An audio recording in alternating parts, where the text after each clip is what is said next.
coming today. Almost 40 of you. Woo! That's awesome. Thank you so much for pre-registering.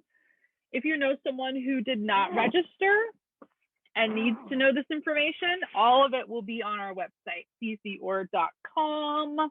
After the fact, we're going to do intros and housekeeping in just a few minutes. We have Emma, Coach Emma, who is the head coach for Seize The Oar she's letting everybody in and managing the chat. So if you need something, go ahead and just say, hey, Emma, by the way, if you need something about how to run your team and how to run good competitive team training at the master's level, talk to Emma. She's your girl.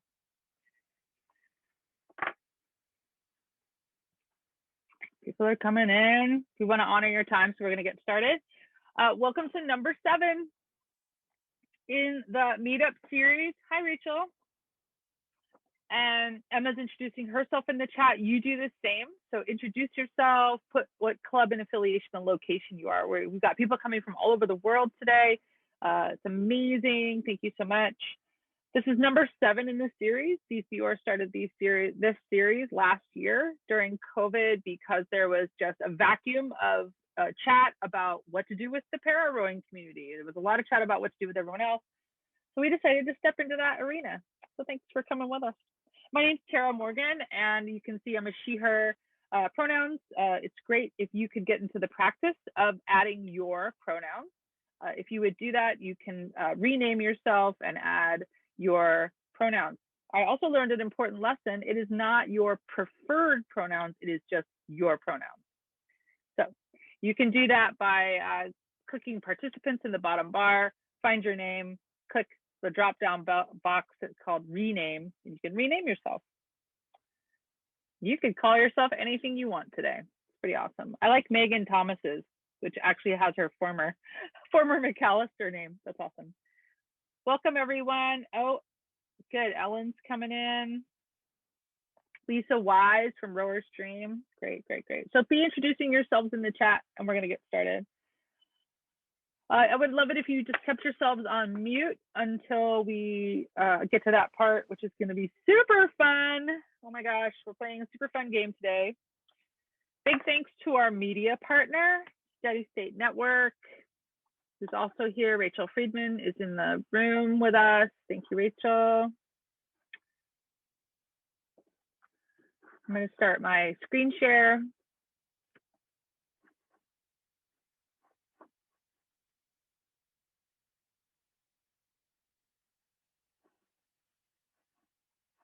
All right, great. So yes, special thanks to our sponsor, media partner.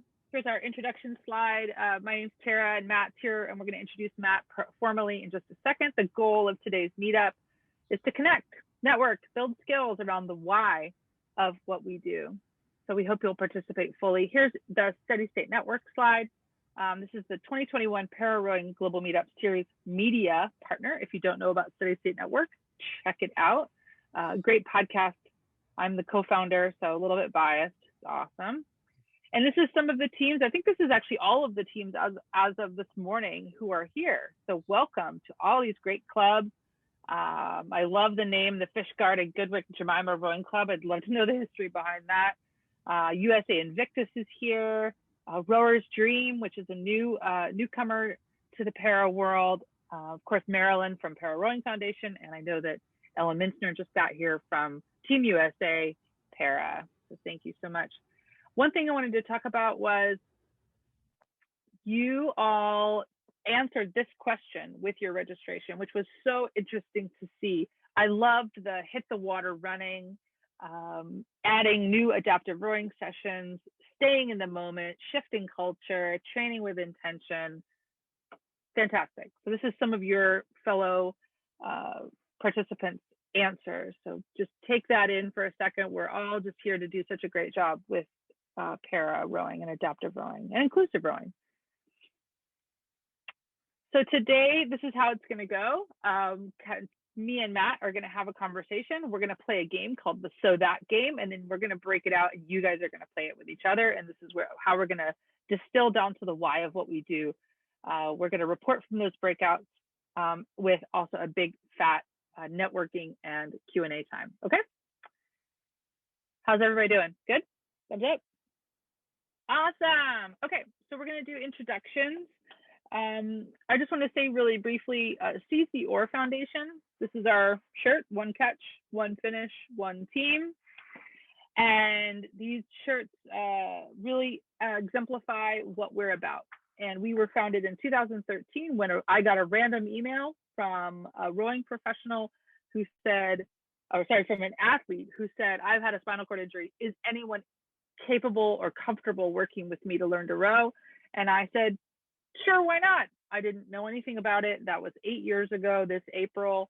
And that's how we got started. And since then, we've just really just gone the path that we're going to go. And we have sort of a unique vision. And this is part of our one arm of what we do is thought leadership. This is our thought leadership arm where we connect all of you and have wonderful conversations and just put it out there. So that's Seize The Oar.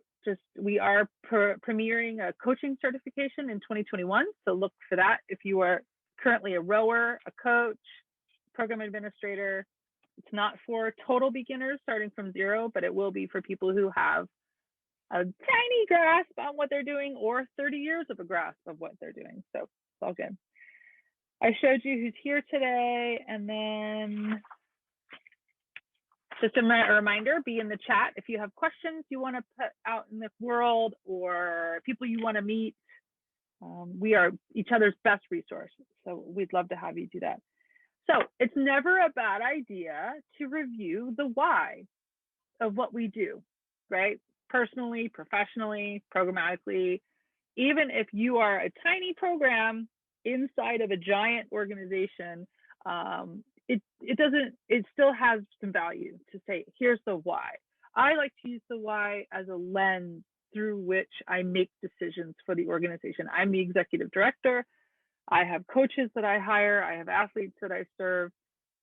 We're by no means the level of what Mr. Logue is with Three Rivers. So we'll get to Matt's CV in just a sec. We are teeny. We've only been a nonprofit since 2018. My board just managed to actually approve a budget within the first month of the year. Last year, we approved the 2020 budget in August. That's what we're talking about, right? This is real deal. This is the real deal of messy, who's going where, who's signing on a bank account. Do we have a bank account? I mean, all of that. So we're getting our ducks in a row. And we thought we'd help you guys do the same thing because a lot of you reported that in Q1, quarter one, you were going to be doing some reflection. So I'm Kara Morgan. I've been in the adaptive rowing business since 2013. I'm a competitive rower. I row from Vashon Rowing Club, and I'm coming to you from the unceded territories of Coast Salish and Suquamish tribes on Vashon Island. I like to know where I row. Hashtag know where you row. Okay, Matt, what about you? Yeah, good afternoon or good morning, wherever, whatever time zone you may be in. As Sarah said, my name's Matt Logue. I'm currently the executive director here at Three Rivers Rowing. I started rowing and coaching in Buffalo, New York at the West Side Rowing Club and spent 5 years working for Row New York from 2013 to 2018, and then just began working down here in Pittsburgh back in 2019. So real excited to be here with you all today. Strategic planning is one of those things that I love the potential and excitement that goes into it, and real excited to talk with you guys about it today. Yeah, so, Matt might be using some language that's pretty advanced because he is in a big organization that's done actual strategic planning. If you at all ever like, what is that acronym or whatever, he's a self-proclaimed strategic planning nerd. So he loves this stuff. And so if you need any clarification, please don't ever feel like you have to be like, like we're in this together. Like this might be new information.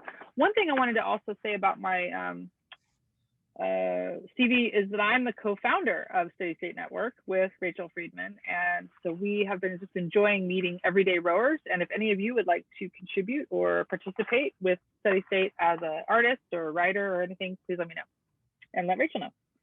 Right, Rachel? Yeah. So we're going to get started. Matt and I are going to have a conversation about what it means to do strategic planning. And this are some of the slides that we created. So here we go. So when we talk about the why of what we do, we're usually boiling it down to three things that we can put out into the world on paper, on our website, what have you. Mission, vision, and values. Matt, do you want to talk about what the difference is between these things? You want to just riff on that for me?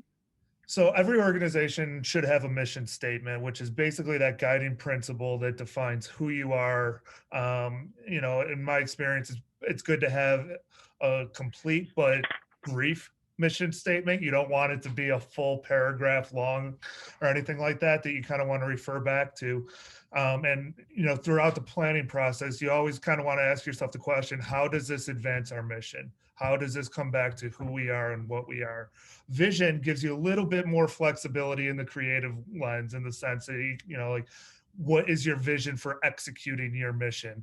Is it, with this specific program or this specific initiative that helps enhance that vision? So having a clear differentiation between what those are is really important. A lot of times it's easy to get vision mixed up with mission, but there is a clear differentiation between the two of them, and keeping them in their respective lanes really helps keep the strategic planning process efficient. Yeah. And when we talk about our values, I had an interesting thing happen recently where, when I talk about my organization, I talk about what we value. We talk about valuing inclusion. We talk about valuing ease of transportation, or the website is navigable, or we do why we do what we do, and those values that are really important to us. And I actually had those values repeated back to me by someone recently, and I was really thrilled because it means that they got it, right? So Matt, don't you agree that you want your fans and your donors and your rowers to all be able to repeat all those things back to you? They may not be able to repeat your mission statement back to you, but they should be able to tell you what Three Rivers values, right? 100%. I mean, anybody that's a part of your community, you want them to be an ambassador for your organization and for your community. So being able to know who you are and be able to repeat those, that's huge. I mean, that's really great, Tara. Yeah, and one of the ways that you can put that into practice, just as a tactical tip, is when you think about what you're putting on social media, for instance, whether it's a personal thing or a photo of a coach doing something, or a throwback, Thursday or whatever it might be, look at the image and say, how does this incorporate into our values? And you can say, because we believe hiring coaches and paying them a living wage is important, we get to have this awesome person coaching for us, right? How can you actually tie your values to your social media presence, or tie your values to your donor letters or to your appeals? The Give Big is coming up, or Giving Tuesday, and that's a great opportunity to build those kinds of messages. So I think it really helps in fundraising, and it really helps in just kind of keeping that mission strong and at the forefront, right, Matt? Yeah. Tying those words together, social media has been just such a great resource for advancing those values and really putting your brand out there, which has been great. Yeah, your brand. I think we often, that's funny that you say that, because I think we often shy away from being too corporate, we don't want to be a corporation, but actually there's so many things we can learn from the corporate environment and from branding. And I think TRA does a great job. You have a great logo, which everybody sees on the screen, and we have a logo that we love, that we can break apart the elements, and everybody knows what it is, right? Okay, so Matt's given me some information about how he does it. Now, again, he is established in 1984, a nearly 40-year-old organization, deep roots.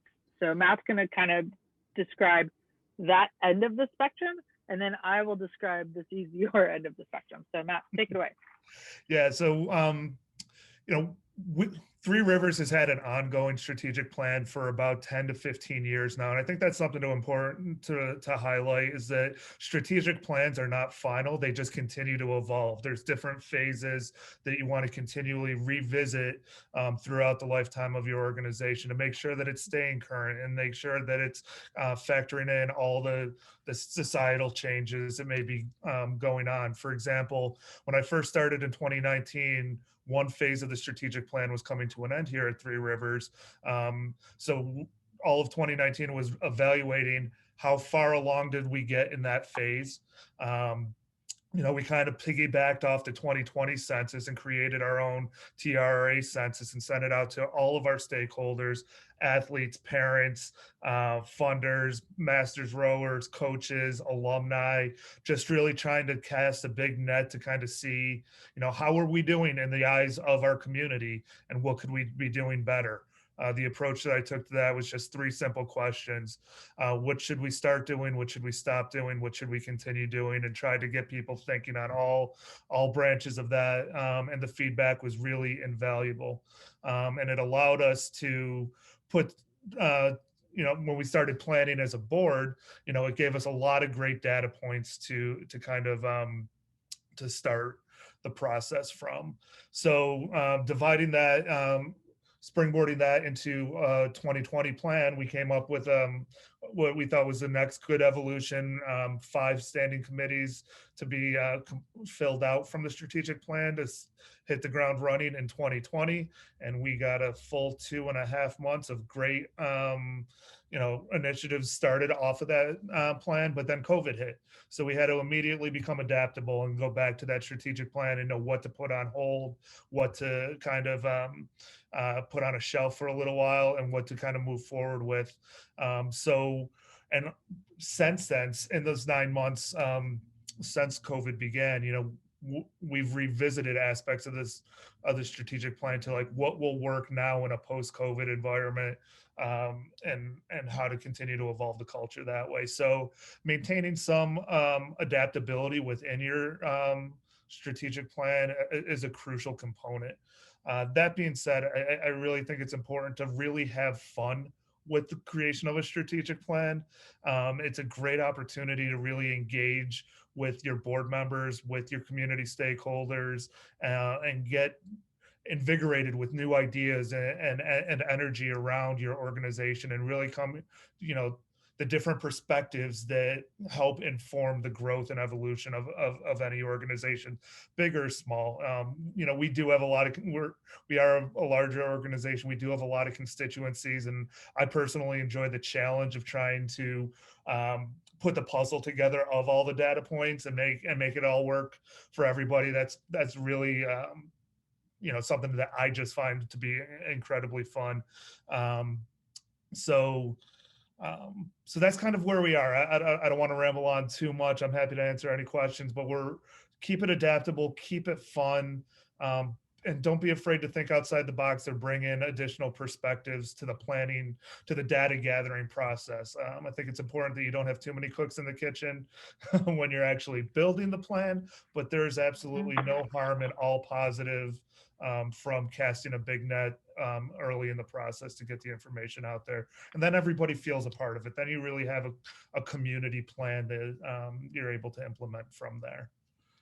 Yeah, and isn't it a good idea, Matt, to bring in not only participants in your programs, but former participants, board members, donors, family of participants, just like building a nice group of stakeholders to help put these plans together, because you never know what people are their perspectives, right? Yeah, you got to have every perspective. You got to have full representation prior to starting the plan, and you never know where a great idea is going to come from. You never know. Yeah, I like the idea of decreasing plans into a 3-year phase, because it's so unknown right now. It's like you can't really set into motion something for a 5-year goal when we don't even know if we can get on the water, in the next 12 months. That's kind of crazy. Okay, thanks, Matt. Okay, so here's the Seize The Oar stitch. Here's our mission statement at the top. We champion inclusion in the sport of rowing through team training, outreach, and thought leadership. I'll be totally 100% honest, just between us. I wrote that mission statement. My board did not have anything to do with it. No one else had anything to do with it. And it's actually evolved since 2013. So total confession time. Usually a board does the wordsmithing and really puts it together, but that's what it is. We actually have only been a nonprofit since 2018. We just recently raised enough money, thank you to all of our donors, to hire an organizational development facilitator to get our ducks in a row, as they say, leading us to a strategic planning process, hopefully later in 2021. Here's our planning for this year. We need to shore up all of our organizational structure. I'm talking about like signers at the bank and talking to the bookkeeper and how board meetings are conducted and procedures. We also want to conduct some stakeholder surveys. We're planning a massive expansion in 2022. Stay tuned. Proposed budget increases to hire more staff goes with that. And then, of course, COVID-related challenges. I'm going to stop share real quick and see everybody. How's everybody doing? Good? Okay. Confused? Questions so far? So what's going to happen now is Matt and I are going to play a game with each other. And then we're going to let you guys play the game in your place. Now, again, no matter whether you are 5 minutes old or you've been in the biz for 30 years, this is important work, right? So this is a game called the So That game. And this is where you really just don't answer as quick as possible. Just really marinate on what you would say. So Matt's going to ask me, and then I'm going to play it with him. And then we're going to break you out into breakout rooms, and you're going to play it with each other. Okay, ready? So Matt will ask me, why do you do adaptive rowing, or something like that. Tara, why do you do adaptive rowing? So that I can flex my brain muscle around adapting rowing. So that I can be a better coach for Seize The Oar. So that Seize The Oar has good leadership and confident coaches. So that or is that you want to flip it so around? That we we thrive as an organization, so that we are an organization that has a vision, so that we are a player in the global thing, so that the world is a better place. I mean, really. So what you're doing is you're going from micro to 10,000 foot view. So Matt, why does TRRA do adaptive rowing? We believed in offering programs for all members of our community. So that what? So that we can be fully inclusive and share the benefits of rowing on the water and community with any individual. So that what? So that we can better serve all of the Pittsburgh and Southwestern Pennsylvania region. So that what?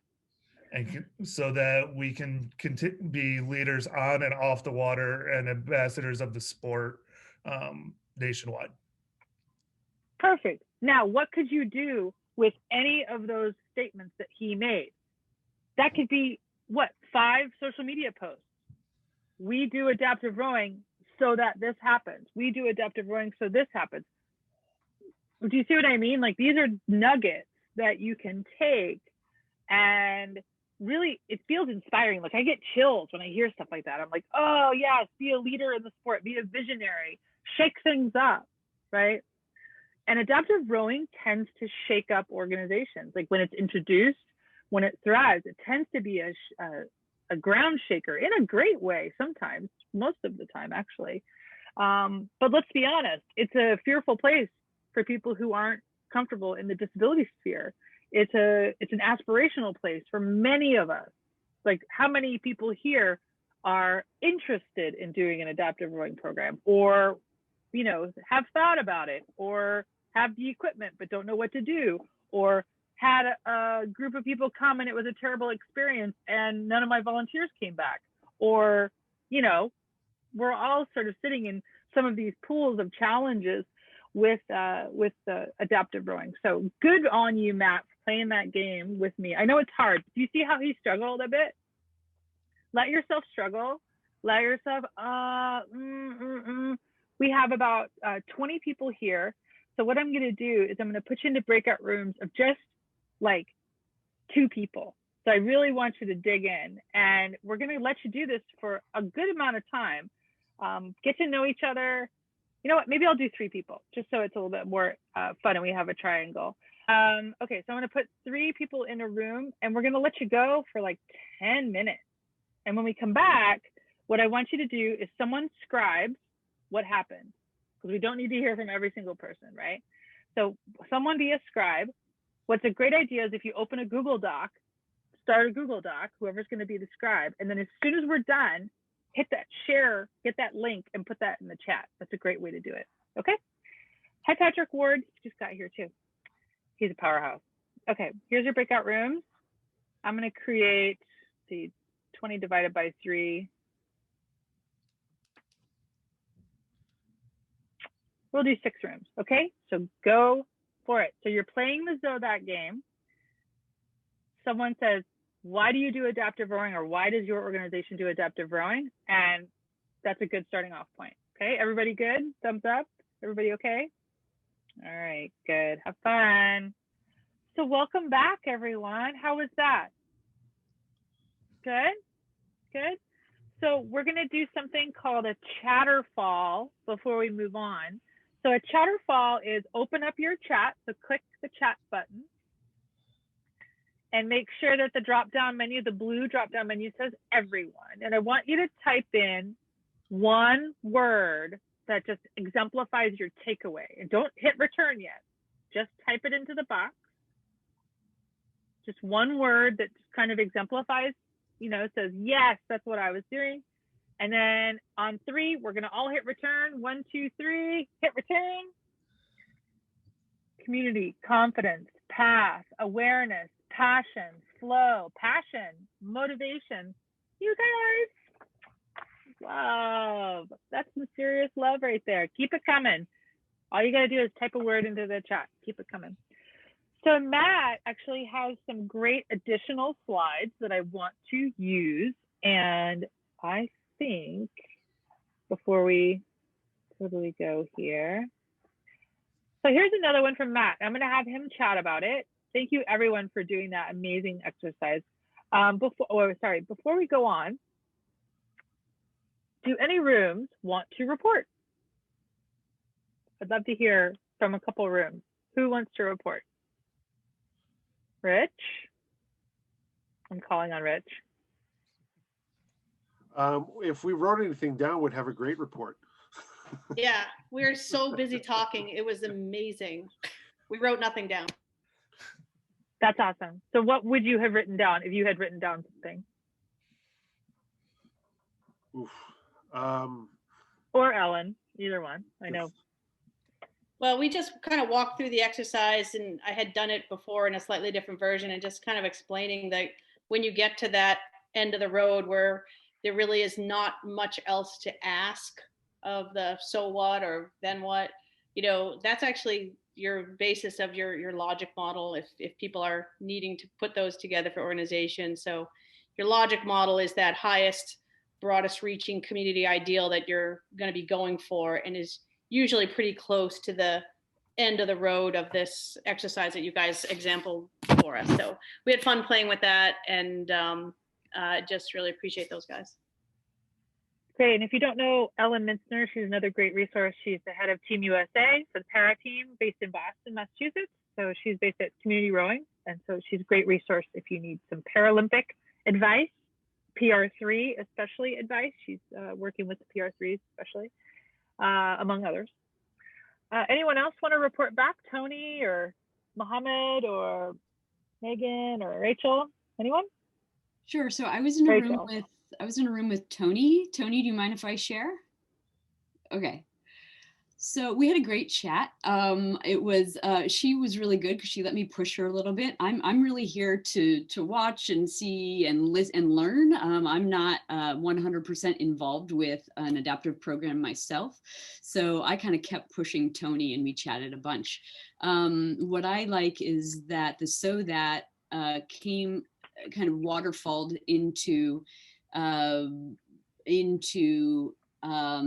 really we came down to so that athletes can do more for themselves. Ooh. And so that athletes can show the volunteers that are working with them what they're capable of. And then that interaction between volunteers, able-bodied and para-athletes creates kind of an education and an awareness between and amongst all of them. I have heard that independence and increased self-confidence and independence is an incredible outcome, you know, from these programs. I don't know if any of the para rowers that are here could speak to that. I don't know if that came through. Lauren, yeah. Sure. I know it's my first time here, but we had technical difficulties in our room. So I just did the exercise by myself. And as a para rower, that's the takeaway I had was it's kind of para rowing has taught me to live a full life and to be more confident because I've seen myself be capable of things I didn't know that I could do before. So I think that's absolutely one of the great outcomes for me as a rower. Yeah, I know that Mohammed put self-confidence in the box. I don't know if he'd be comfortable talking about that.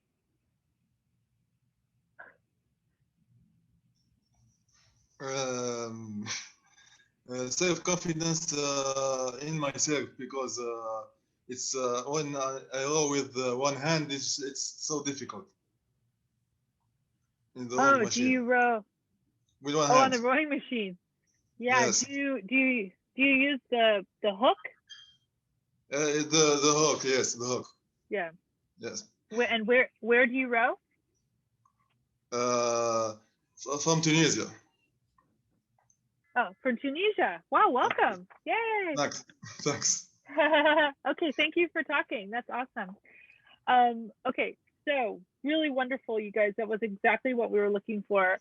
Like I said a few minutes ago, Matt had some deep dive stuff. So Matt, there's a next slide that I'm going to share that was yours. And then Matt has some real deep nitty gritty that he'll give you a preview of, but could also send out to the group later. So I'm going to give it back to Matt for a minute. Here we go. Okay, go ahead.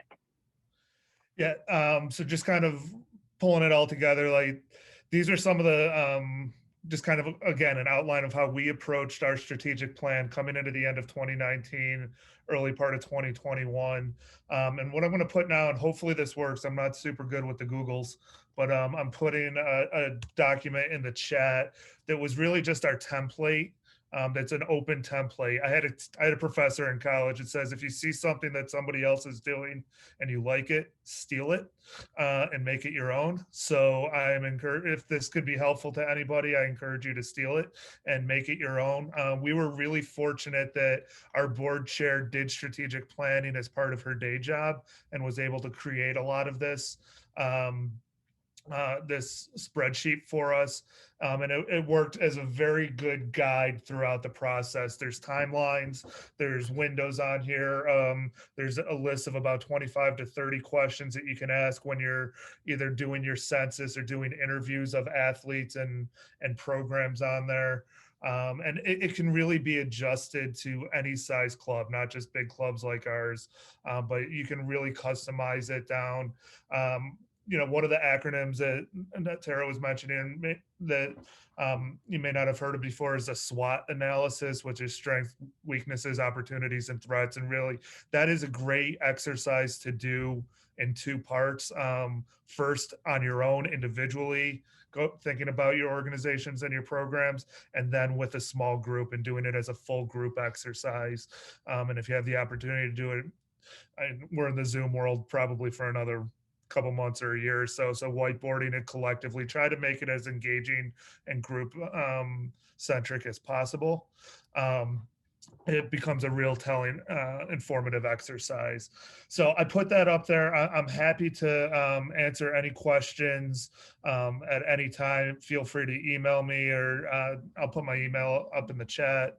But yeah, I mean, I wish everybody the best of luck with your strategic planning process. Really embrace it and have some fun with it, and think outside the box and build for it. It's really is can be as aspirational as Tara mentioned earlier. So I wanted to open it up to chat, to just Q&A. So if you have a question or you want to pose a question to another person in the room, let's do that, because this is our time right now, not only to talk about strategic planning, but to kind of get down to what's happening in your world. So if you want to just let us know what's happening in your para world. Are you rowing? Are you on the water? Are you thinking about these kinds of things? I know Tony Martinez, you're in a big program out here on the West Coast with me. What's the status with Rogue, or is anything happening with Rogue rowing? Oh, you're still on mute. There, unfortunately not, because we don't have any water. Our water was taken way down because of our fire and our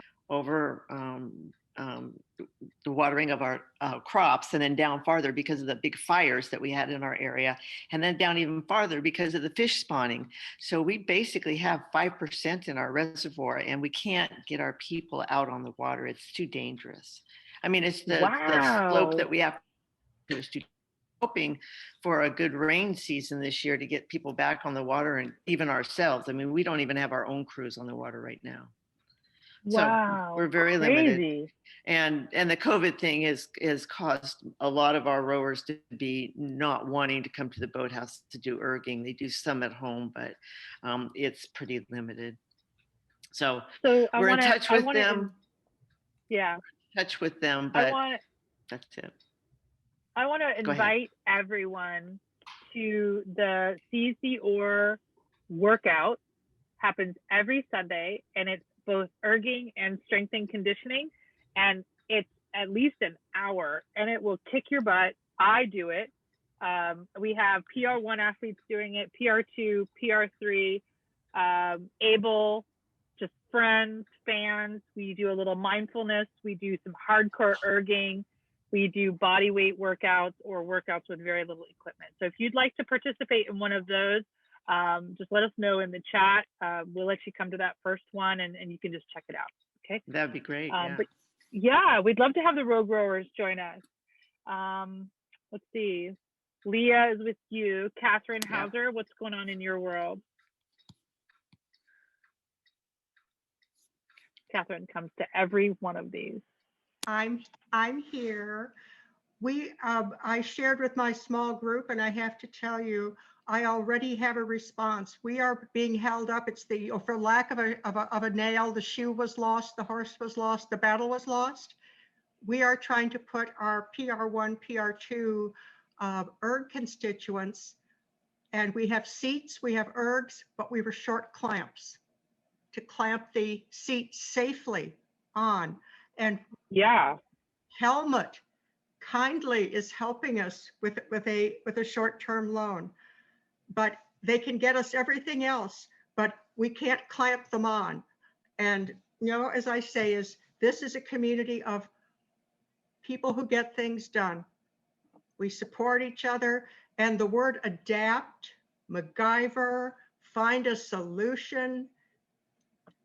I am overwhelmed and amazed to be here, but thank you, Zoom. Thank you, community. That's great to hear. I love that. Out here in the Pacific Northwest, I'm lucky enough to be surrounded by 25 rowing clubs. And I think in big city areas, there's lots of rowing, but in these smaller communities, it's hard. I wish you'd reached out to me, Catherine, because I can't tell you how many clamps I have. I have so many clamps. Like if you need some, Emma and I can get you some for sure. We just, okay. I don't know why we have me, and I know how to find you. I don't know why we have so many. Ellen, what's going on in Boston? Are you still there? You guys, it's too cold probably to go on the water in Boston, and I'm not sure what's going on there. But Yeah, no, we typically would be indoors right now, but it's been pretty restricted. So we haven't been able to do anything but one-on-one PT with the athletes, just because the city of Boston is a little bit worse off with COVID rates than the state in general. That should be easing up. We should be able to go back to in-person sessions, small group, 5 or 6 people in the next, I think, starting on Monday, February 1st. But we still have ice on the river. It's been a mild winter. I think, COVID restrictions will probably ease up about the same time as weather. So we've been doing, we sent ergs home with our para athletes, and so they can participate either like in actual erg sessions, equipment free sessions, kind of running the whole gamut. But with such a big supply of ergs at CRI, with nobody being able to use them in those big typical settings, we sent most of the ergs home with participants for both the open and the para team. So it's been a combination of whatever you can think of. Great. Thank you so much for letting us know. If anybody else wants to chime in on what's happening in your world, like I said, at Seize The Oar, we are doing weekly Zoom workouts. We also are creating we're creating a coaching certification. We just finished the data analysis for our stakeholders survey that was done. That survey is still available if you'd like to take it. It's on our website, seizetheoar.com. But we're going to start the process of creating essentially what will be a level 2 coaching certification. It's not intended for people who are just starting out. It's actually intended for all these people who are here. You're in it. You've got some questions. You're a rower who maybe wants to become a coach, or you have a couple of athletes and you're not feeling particularly confident, or you're just a person who's interested in taking your skill level to the next level. We also have a resource in the chat. I love this website so much, and you'll laugh when you see the name of it, Nonprofit AF. And he is that irreverent. He used to have another website. I won't say what the name of it was, but it was even funnier. He's a funny guy, but he's got great resources for nonprofits. And also a passion project for me this past year is #KnowWhereYouRow. And if you go to the website native-land.ca, if Emma could put that in the chat, native-land.ca, you can put wherever you are in the world, Mohammed, including you in Tunisia, and you can find out who were the original inhabitants of the land on which you row and where your boathouse is. So passion project of mine, know where you row, #that. Also, again, feel free to join our workouts. Emma, if you could put the let's row at seizetheoar.com email in the chat, that'd be great. What else? So coaching certification coming up. Thank you for your scribe document. And the next meetup. The next meetup is February 16th. It's already live. It's on our website. It's I just have to hit go on the Facebook event. But if you go to seizetheoar.com, you can already register for February 16th. Topic, TBA, we don't know yet. Based on what you guys say about today, we might continue with this more strategic organizational approach and teaching people how to be great organizations within Adaptive. Matt, is there anything you want to plug? No, I will just say real quickly from a resource standpoint, definitely encourage everybody that may be entering a strategic planning process to look what resources might be available locally. Either a lot of foundations I found will help fund strategic planning initiatives and provide guidance on that, as well as if there's a lot of any local colleges that have MBA programs or grad schools. There could be a lot of resources and like cost-effective resources out there, a lot of times for free, that will help nonprofits with strategic planning and capacity building. So often there's a community foundation in your area, or at least online, who is interested in what's called capacity building. And this usually falls into the capacity building genre. And just in case you don't know what a SWOT is, I just want to spell it out. A SWOT, SWOT, is strengths, weaknesses, opportunities, and threats. So what you do is you just make a matrix of all of those things. You can spend a day on each and just say, here's all of our strengths. Here's all of our weaknesses. Here's all of our opportunities and all of our threats. Threats could include COVID, lack of equipment, lack of rowers. You know, these rowing programs sometimes are fairly anemic.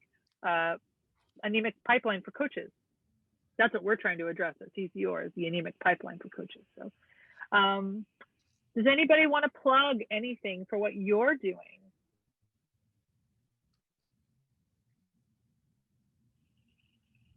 Sure, I'm happy to chime in just on where we're at. I think as a few folks have already said, typically in a non-COVID world, we would be hosting our indoor season, our land season. We've been lucky enough to be able to still do that. It's just minimized. So instead of having 3 practices a week, we're down to 1, primarily due to lighting, because all of our practices are outdoors. With the restrictions in DC, we can't host any indoor sessions. So we have a once a week erg session. Saturday mornings, we typically have about 5 athletes who are attending that. Can't blame them, it's cold. And all of those practices are weather permitting, of course. In addition, we have been really proud at the way our club capital at large and also our adaptive program has kept connected throughout the past year. We've maintained a once a week social get together on Zoom. It has been anything from, you know, sharing information on updates to the practice schedule, to a farewell for one of our coaches who's moving, to just getting together and shooting the breeze. So that's been really a great way for our folks to see each other, at least when we can't be physically together. Yeah, I think that's a great challenge and a great way to do it. And especially if everybody's not able to go to the boathouse and work out together. I want you to invite your team to our workout, and we'd love to have you guys join us on a Sunday morning, get your butt kicked, and have a good time. Okay, anything else? Good, yes? Thank you, everyone. How fun to see everyone again, and good luck out there. Stay safe, and we will let you know what the topic is for the next time and send out just all kinds of information. Follow us on Seize The Oar and Three Rivers and Study State Network. And we've really loved seeing everybody's faces. It just feels like home when we get to see each other and be all back together. And we know we're fighting the good fight, right? Go team. So high five.